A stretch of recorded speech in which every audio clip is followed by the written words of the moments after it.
What's up, everybody? Happy Sunday. Is it the 13th? I can always get my day numbers mixed up. All day. June 13th. Caught you on the early edge. Nice little run yesterday. What a 3-0 day, 6-1-1 overall for you, boy. How's everything going for you? You know, having a good time. It's been a pretty great week. I mean, I like fat fingered into a $600 win on a parlay. It's just, nothing's going wrong. So, gonna enjoy the weekend. We're gonna, I think, have a quicker show today because I was on the early edge. Mike, I know you really haven't run numbers too much for today. Yep. I'm actually just getting my picks into Sportsline because I went and got some nice brunch after the early edge because I deserve it. Winning everybody some money like this. But no, we had our donkey actually lose with the Dodgers last night. We almost had back-to-back nights on it. And I'm sure, a lot of people probably played it. I tweeted it out, kind of frustrating, but I wanted to take a quick moment and sort of talk about the way I approached it. Cause I was watching the Clippers game. We won that. It was part of the parlay. And then we're sitting there with the Dodgers and the Rangers were the sharp side last night. We didn't have a show. We didn't really get to break every game down, but the Rangers were distinctly the sharp side and they won. Yep. And I knew that. I'd seen that all day. I was like a little like, I know what's going to happen. So I actually took the Rangers plus 225 for the same amount I had my plus 304 parlay for, and I went the hell to sleep, man. I mean, I was like, this has been such a great day. I'm going to take my 1 unit win no matter what, and I'm going to, just go to bed. So there's nothing wrong with that. I do think it is, especially when you see that sharp money on the other side. I can't recommend it enough. Just taking a no loss scenario and going to sleep. Yeah. If you're going to bet the parlay like that, that's definitely something I would recommend doing as well. I did not bet it, but I know you did. Also speak quickly to your point there too. I have not run any numbers today. So everything you're going to get from me today is going to be how I am reading the market in general.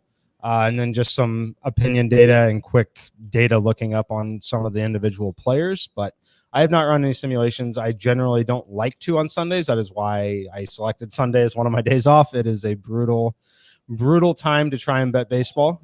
Just to be completely honest and transparent with you, it's the worst day to try and beat the market in Major League Baseball, which is why I generally don't do so. Yeah, I mean, for me, I used to always be like, okay, I don't bet Sundays on baseball because it is tough and like you want to give yourself a day off, but like X plus Y plus Z, and you start, working on a show on a Sunday, like you got to do what you got to do, and there are ways to get edges. It's just it's a little bit harder. The lines are usually a little bit tighter. Rosters are a little bit different. Lineups can be announced different than what is expected. So especially because there's usually a lot of traveling on Monday. There's usually off days on Monday. Day games are today, sometimes after playing at night. So usually after playing at night. So it's always a day game after a night game. Right. So almost every game is a day game after a night game. And that is abnormal to any day except for Sunday. I mean, usually travel days I believe are Mondays and Thursdays in MLB. So like you'll see some teams have day games after night teams, but across the board, you have that today. So it can just be very hard to handicap because things are playing differently than the average day. Yeah, for sure. All right, let's look at the schedule. First game up here is the Giants and the Nationals, continuing that series. Looks like a very clear sharp side in this one, despite all of the money coming in on the Giants. Around 80% of the money and the bets coming in on the Giants. Nationals have moved from plus 118 plus 120 down to minus 105 currently at William Hill, and it looks like at MGM and FanDuel they're minus 115 and minus 110. Easily 30 plus cents of movement in this one.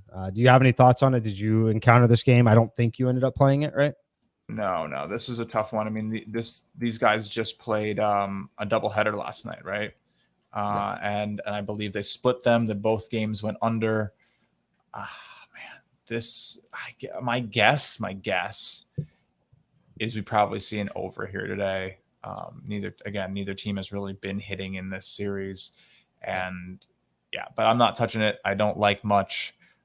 National Park, it's not exactly like the best place to hit. It's not really like the worst place to hit. You don't have too much environmental factors going on today. Slight wind blowing out of the park. Well, Nationals Park actually is it's a great 2% above average. Yeah, 2% above average in park factor pure. But its run scoring is pretty close to average. It's pretty like just a smidge above average, which is solid because many parks do rank as not great hitting parks. So, excuse me, nothing on this one for me. Yeah, no, I wouldn't have a play. Like I said, if you wanted to fade the public, this is a massive fade the public spot on the Giants. Yeah. Nationals very, very clear sharp side on the market. My apologies.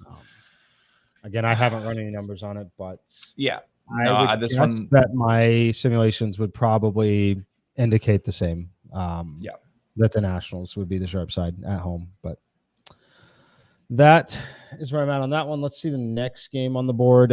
Yankees Phillies. Is that up next for you? Yeah, it's up next for me. Yankees Phillies. 65 air density index. Pretty negative VMI for the Yankees. Negative VMI for the Phillies as well. Wind blowing out. Let's see. Phillies kind of tagged as a sharp side, but basically 60, 70, similar to that last game, 60, 70% on the Yankees, sharp side on the Phillies. You have any thoughts here? How are your Yankees doing? I think I'm taking the Yankees today, just in terms of me tailing John Bowman, who is on a ridiculous tear. And I'm not, I've been tailing him for a while. I really like how I pretty much play a small bet on most sports line experts. Like I keep a very close ear to the ground. Before I became one myself, that I was making a lot of money playing sports line experts. There's a reason why I was more than overjoyed to be asked to join this team. People here are smart. They're smart people who go on great runs. And John's feeling it. So he got me 2-0 yesterday. He was 5-0 the day before. He's on the Yankees. I think he's right about German. He's been playing pretty well. Nola has been a little shaky. So I think that continues. The Yankees are finally hitting. It's in large part to Stanton. I mean, they almost came back and won that game yesterday. Yeah. They were down like 7-4. They had a lot of comeback wins or close to comeback runs, not wins. Obviously they lost. Yeah. But back another. I was going to say, Jake put the comment up on the board. My only issue with that today is no Stanton, no Judge, both out of the lineup. I didn't know that. Wow. Shock Bowman's on him. I think he's probably going the pitching route and probably fading Nola more than anything. So that's pretty big. Yeah, I would also think that based on when John puts the plays in, he probably was betting on at least one of Stanton and Judge to be in the lineup, which is just an unfortunate product of betting Major League Baseball on Sundays. It's just a really, really, really difficult to forecast when one of those players. I mean, it's a good bet that one of them is going to sit on a Sunday, but it's very difficult. So that's why the Phillies are tagged as a sharp side, is you're probably seeing some reaction now to that lineup that the Yankees threw out there today. LeMahieu, Torres, Odor, Urshela, Sanchez, Andahar, Gardner, and Frazier. Relatively watered down lineup for the New York Yankees compared to what it could be. That's for sure. They'll definitely, as Jake said, they will pinch hit later in the game. You're looking at probably one, if not two, at bats for one of those two, depending on how everything goes here. But they'll definitely give them the morning off. I don't hate it. Like if they were in there and I was getting the Yankees at plus 115, I would most definitely be interested in that point. But so we'll see how it goes. Anyone who probably grabbed the Phillies before those announcements were made probably pretty happy. But all right, next game on the list is the Orioles and the Tampa Bay Rays. I really almost came close to playing the Rays on the run line today. But I really couldn't bring myself to do it. Tropicana is just tricky. Orioles, again, have actually been producing runs pretty well. So you just don't know what's going to happen. That might be a little inflated by that 13-run explosion against the Mets 5 days ago, but I'm just staying away. Yeah, this one's fun. I could most definitely make a case for maybe not even a contrarian over, but just an over in general on this one. Yeah. We talk about it all the time, right? We're up to 289 pitchers qualified for the expected data. We're dealing with number 266, Bruce Zimmerman, and his 377 expected weighted on base average, 543 expected slugging.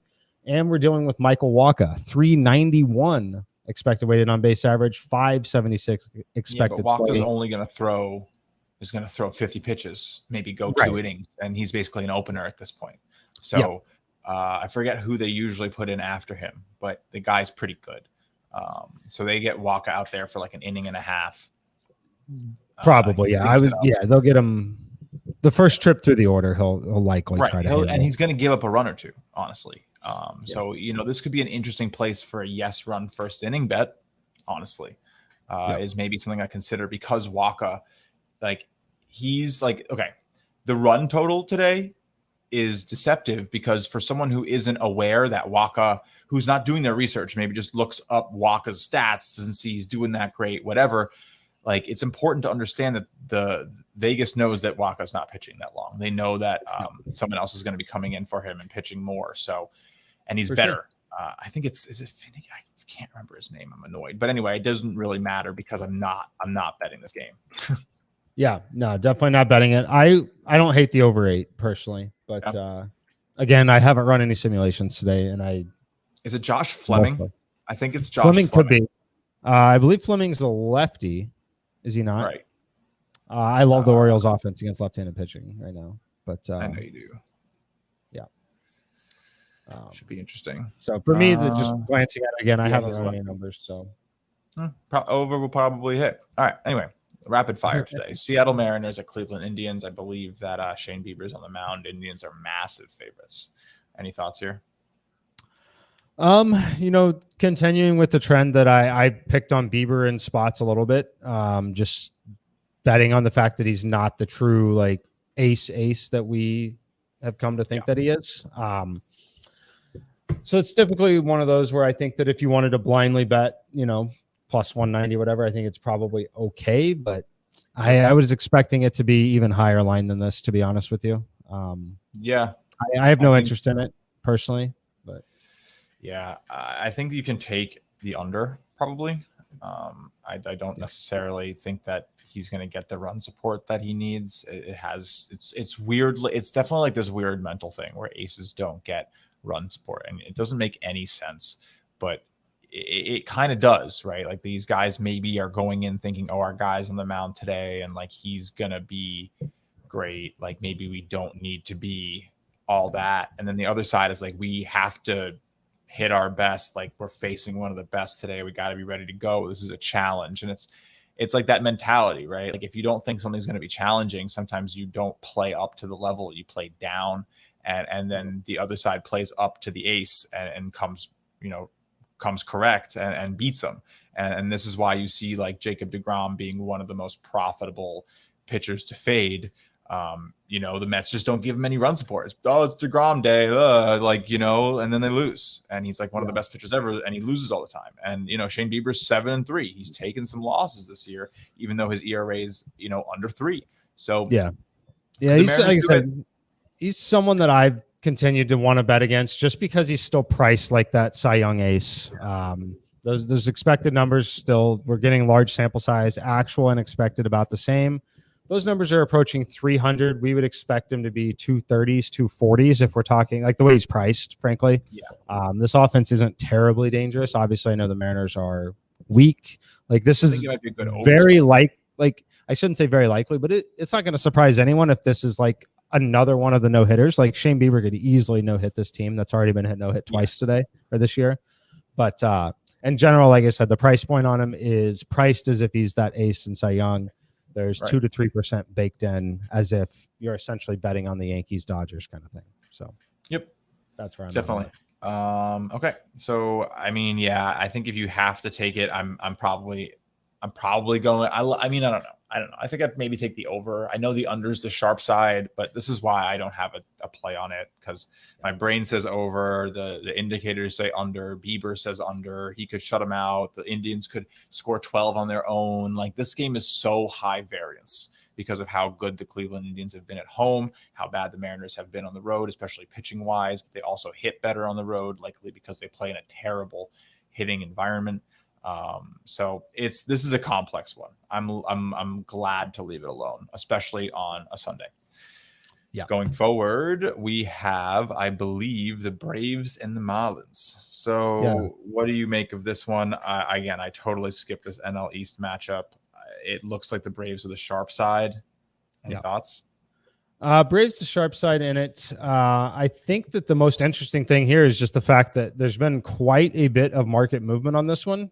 This one opened at 7. The total is hitting 8 in a few spots. Wow. We're talking a full run at Marlins Park. I think that it's due to the fact I know why now. I'm an idiot. Again, I'm not sharp today. Unfortunately, I don't run any numbers on Sunday mornings now that I'm taking that day off. This is dull, Mike. This is dull. The reason why this total was moved is because the roof will be open in Miami today. Oh, wow. Which is not a common thing in Miami. I've talked about it in Texas. I've talked about it other places. I expect the roof being open to be worth 3/4 of a run almost in this environment, which is why you see the market moving essentially a full run in this spot. I think that the Marlins are doing this because it's a little overcast. If you can get it at 7.5, I think it's okay. It's all going to come down to which Braves show up. I'm confident the Marlins are going to get a few runs off of Drew Smyly. Right. But I think that the Marlins, it's humid. It's going to be overcast. It's going to be just cool enough that they're going to want to open that roof. But I think that they're possibly doing it to make life even worse on Drew Smyly here. But we will see. So you think this is a full strategic roof opening? Very well could be. Smiley's been absolutely miserable. 381 expected weighted on base average, 566 expected slugging percentage. I think that they want to make the hitting environment or the pitching environment as bad as they possibly can, knowing that they have Lopez on the mound. So I think that you're probably right, and I think that's probably why you've seen the Marlins move 10 cents in the market, right? Yep. I mean, people understand that this is a benefit for them. They have control over their stadium. They can affect and alter the pitching environment at their will, and they have someone coming in who they know, if they can get a little bit of an extra edge on, that they can probably, cruise to a victory with. So I guess we'll see. I don't mind playing either. It could be an interesting spot to, maybe take the Marlins on the run line. I know that you can get pretty nice money on that, plus 160. So I personally think the play would be just the over. If you could still grab it before it hits 8 everywhere. I think all the movement in this game is completely related to the weather and the roof being open, in my opinion. So should be. All right, well, I guess we'll find out, huh? We will. What's the next game on your board? Next game on my board is the Rockies Reds. So I've been hitting on this series. Yeah, I'm kind of taking the day off on it. This is right where it could get a little wacky, right? You're going to see the Rockies are the sharp side. They were the sharp side yesterday, though. I will tell you that. They were the sharp side yesterday. And I talked about that a little bit. I backed off of it on taking the Reds because of it, instead went on the over because I kind of thought that, okay, that means the Rockies will be scoring again. I think it's the same story today. You can play the over pretty safely in this one. Winds blowing out, air density index below the average of 61 at 59. A little slight positive VMIs on both. Tony Stantillion doesn't even have an ERA this year, so that means he hasn't played. And Senzatella, good luck me.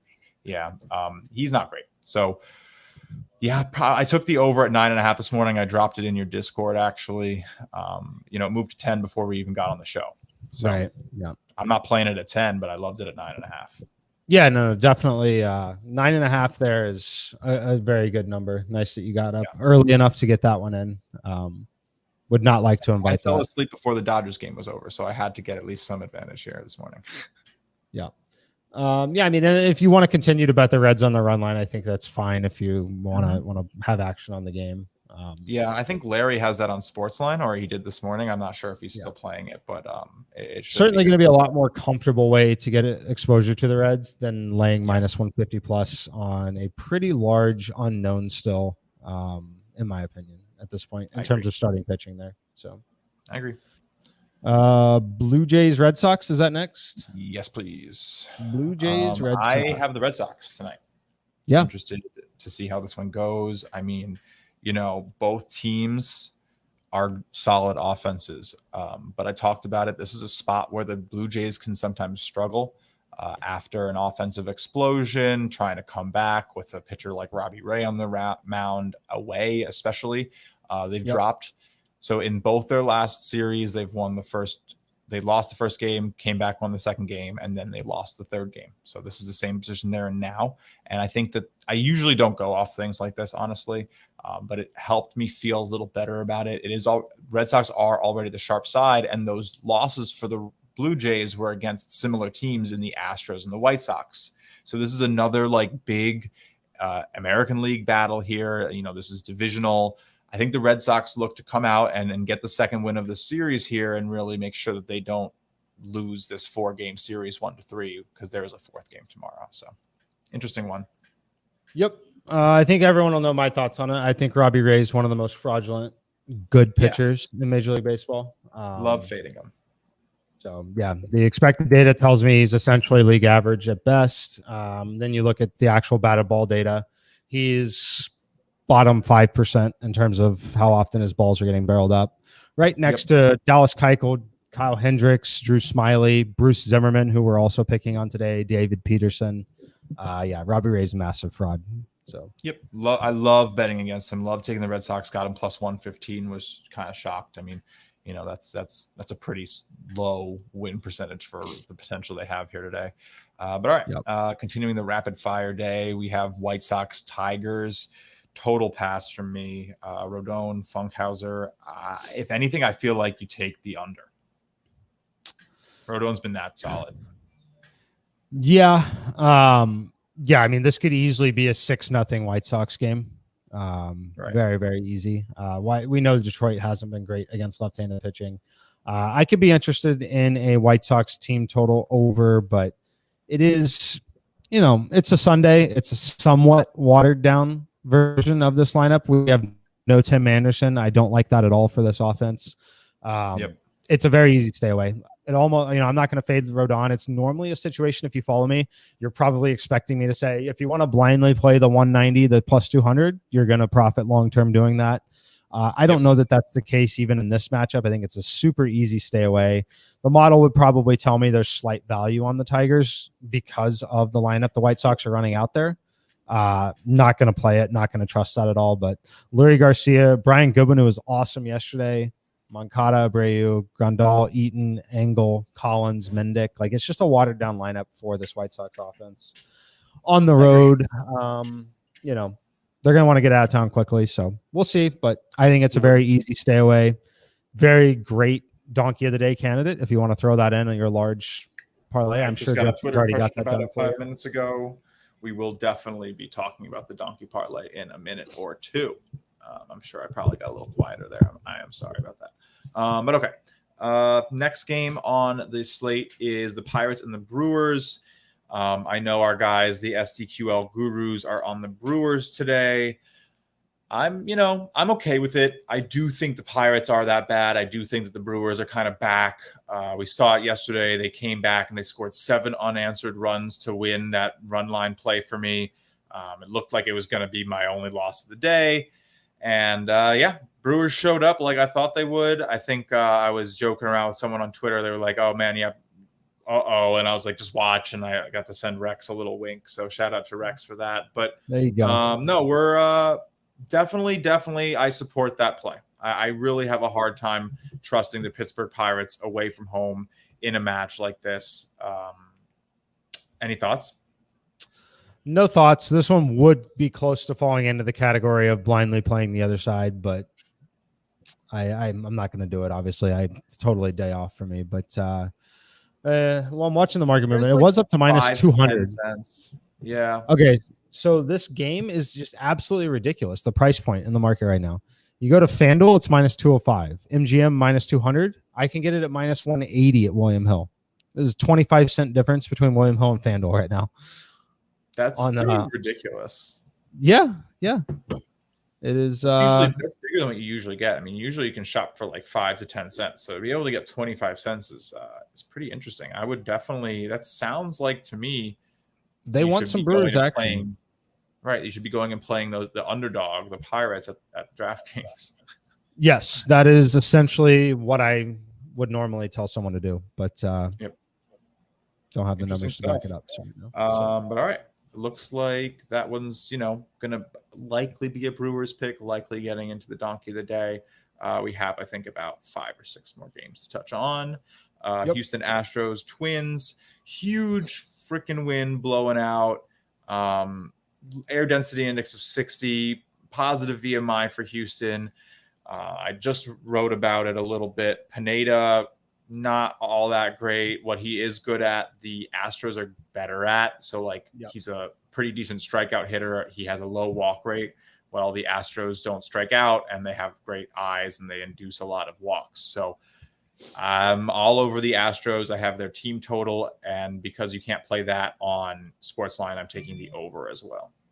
Yep. Let's we'll do a little tennis break because I'm following this French Open final. Yes.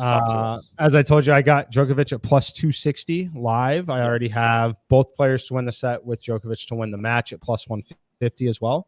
He has recovered, won the first 2 games, and the fourth set is now back to minus 240 to win the match, despite being down 2-1.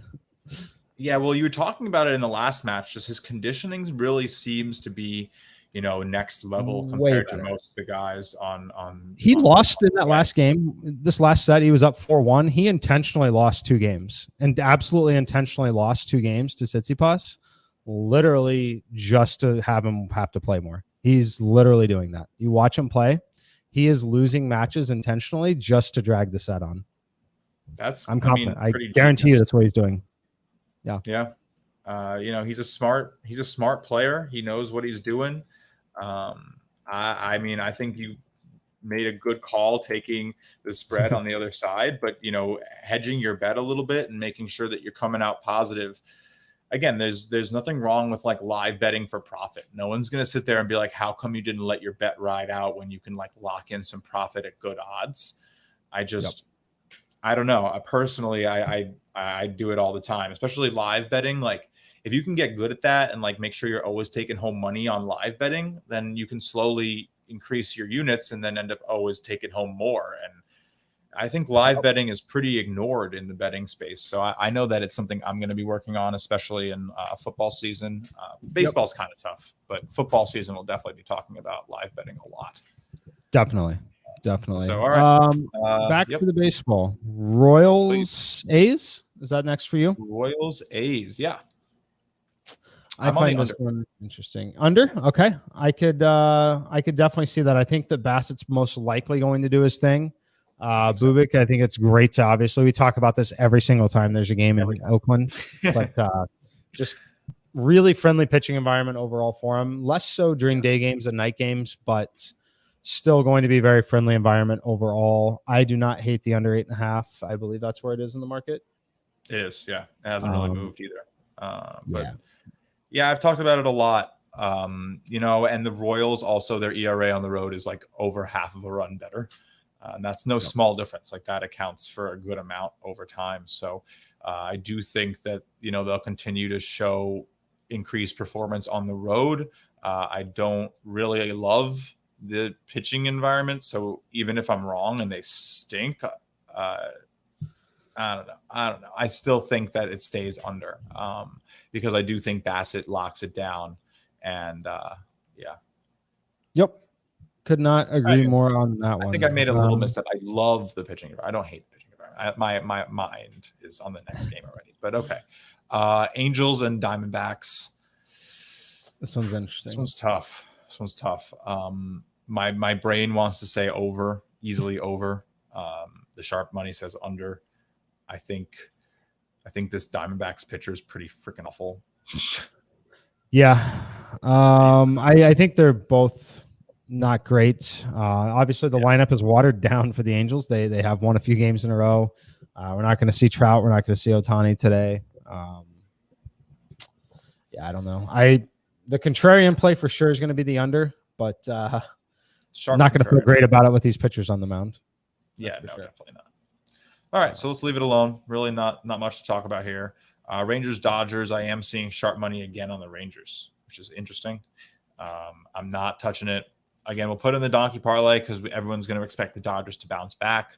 Yeah, but weird one. Don't really like either side at the price, right? Like I obviously like the Dodgers, but I have to pay out the butt to get them. So this will be the one the Dodgers win because this is the one that if you're following any of the legitimate data, this is the one that the Rangers could and should have a much better chance of stealing. Right. Dane Dunning's actually been a very good starting pitcher so far this season. Now he gets that league shift, great park shift. It's incredibly friendly environment for him overall, minus the actual lineup that he's facing. They did take a hit a little bit, the Dodgers too. Muncy to the injured list last night, ahead of that game, I believe, last night. So those are a few things that are working in the favor. Another one where you're going to play it in the donkey of the day parlay, but taking the plus 200 with a decent starting pitcher, getting an increase in league and park shift, probably not going to be your worst bet if you're prepared to do it for 6 months of the season. Yes, so exactly. And we say that a lot, right? There's a difference between, taking, sorry, that was the wrong thing. It is still the sharp side for the there's money on the Dodgers on the Rangers, and the prices come down. They're plus 195 consensus now. So I think what you're going to see happen here too is Bellinger's going to sit. I think they're going to have a lineup out there with obviously Seager's still hurt, but it's going to be Seager, Muncy, Bellinger. All three of those guys are going to end up being out today. I'm pretty confident that's what you're going to see. Yeah. So you might see another 10 cents come off that line for the Rangers, but the Dodgers could obviously still win because their team's they should still win. Yeah. Bets. I mean, like, come on. Yeah. But all right. Last game of the night is Sunday Night Baseball. We have the Chicago Cubs hosting the St. Louis Cardinals. Looks like the Cardinals are the sharp side. Looks like there's wind blowing in, so you could probably take the under at Wrigley, but I'm not touching either.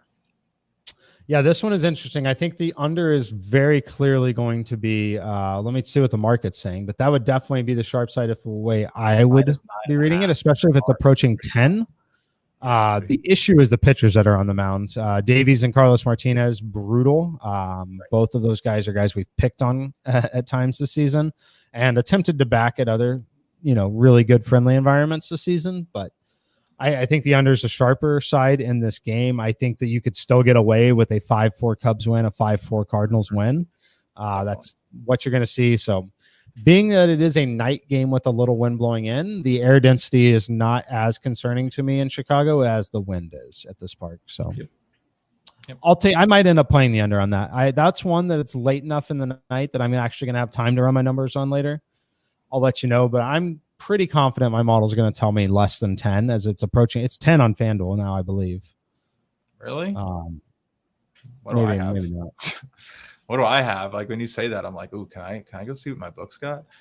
No, but I almost took this. I mean, there's some pretty highly respected systems that are really, harp on this wind. I have under 9.5 minus 115. Okay.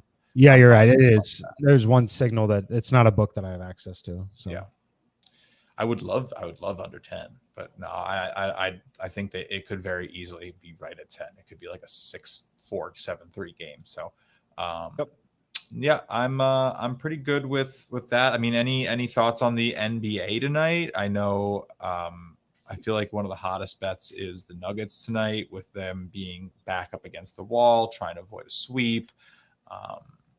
I mean, is this a spot where the Suns push the gas and finish the series here, or are they let up? Is Denver just that good that they can get a game, or what are we doing with this one? Yeah, this one is super interesting, right? I personally, I I bet on the Suns in the last game plus 1.5 the second that it opened. As far as covering the spread, I don't feel super great about it. Although you have to think that if the Suns win, they do cover the spread probably because Right. the Nuggets, they're gonna die in the third quarter if they don't have what it takes to actually get it done. I am in the camp that believes that Phoenix is going to do everything they possibly can to close this one out. I know that they have some young guys on the team, but they have one guy on the team who is not particularly young anymore, being Chris Paul. And I know that they want to get him. He would love to keep him. They'd love to keep him healthy. They would love to extend that rest as much as they possibly can. Oh my God. Yeah. So the travel after this game is going to be a lot more fun for them winning a game than it is going to prepare for another game. I think they sell out to get it done tonight. I personally would not touch the Nuggets. Yep. But I mean, I think with it looking like the Clippers are going to be again able to extend a series. It looks like they were the much better team on their home floor last night. I arguably think it's fair to say they win again tomorrow. They are again 4.5 point favorites, and they are the sharp side already. So yeah, I'm with it. I'm with the Clippers extending this series, and I think that the Suns are looking at that and are like, yes, perfect. Let's get Chris Paul a week before he has to play again.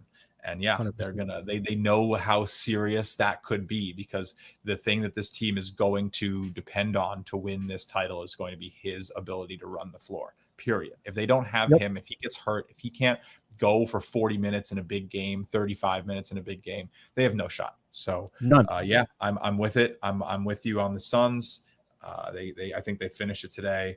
And then I think the Bucks probably are able to win too, but I'm probably playing that on the under if I have to.